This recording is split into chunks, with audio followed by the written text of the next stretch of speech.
Hello friends, start करते हैं OP Shukla dictation 100 word पर मिनट। श्रीमान, यह 7वीं योजना उत्पादन, काम और रोटी के नारे से शुरू हो रही है, लेकिन मैं समझता हूँ कि इन तीनों उद्देश्यों को प्राप्त करने के जो तरीके हैं वे आपने ऐसे अपनाए हैं जिनसे लक्ष्य प्राप्त नहीं हो सकते। पैरा, मान्यवर उत्पादन 2 जगहों पर हो रहा है, खेती में और कारखानों में। खेती की जो दुर्गति आपके शासन में हो रही है वह सबको मालूम है। खेती के लिए आपके पास कोई योजना नहीं है। कभी भी आपने इस देश की एक एक इंच ज़मीन को पानी देने का प्रबंध नहीं किया। जहाँ जैसा मन में आया वहाँ वैसा किया। आपने कोई ऐसा सर्वेक्षण नहीं कराया जिससे कि सिंचाई का प्रबंध किया जा सके। मैं आपसे निवेदन करना चाहता हूँ कि आपके विभाग में जो लोग बैठे हुए हैं उनके दिमाग में यह बात बैठी हुई है कि अगर खेती के माल का दाम बढ़ा दिया जाए तो शहर का आदमी आपसे नाराज़ हो जाएगा और चुनाव में आपको वोट नहीं देगा। लेकिन मैं आपसे यह कहना चाहता हूँ कि जब तक खेती में जो लागत आती है उसके अनुसार किसान को दाम नहीं मिलेंगे तो वह उत्पादन कैसे बढ़ाएगा।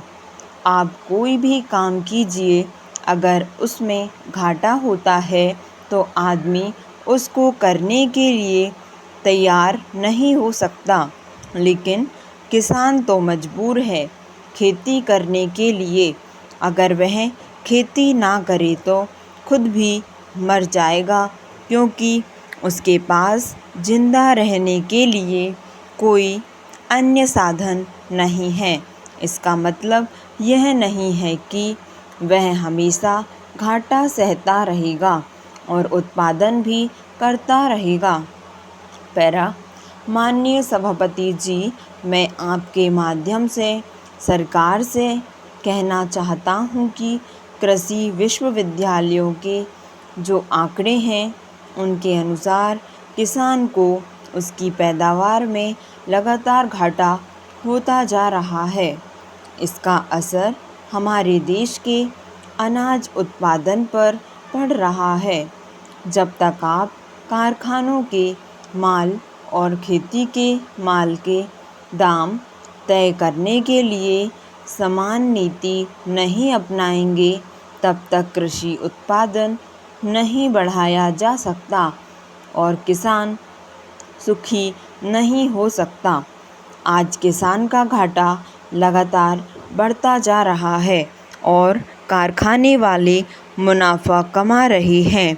कृषि पर निर्भरता समाप्त होती जा रही है और गांवों के लोग शहरों की ओर भागकर बेकारों की संख्या में वृद्धि कर रहे हैं। आप जितनी भी योजनाएं बनाते जा रहे हैं, देश में उतनी ही बेकारी बढ़ती जा रही है। इसलिए मैं निवेदन करना चाहता हूँ कि आप लघु उद्योगों को बढ़ावा देने पर विचार करें। जब तक आप छोटे और कुटीर उद्योगों को बढ़ावा देंगे की नीति नहीं अपनाएंगे, तब तक इस देश से बेरोजगारी की समस्या को दूर करना संभव नहीं हो सकता। अतः मेरा निवेदन है कि आप इस पर गंभीरता से विचार करें, क्योंकि आप भी यह जानते हैं कि इस देश की 80% आबादी गांवों में खेती पर निर्भर करती है, भूमि पर निर्भर करती है। स्टॉप।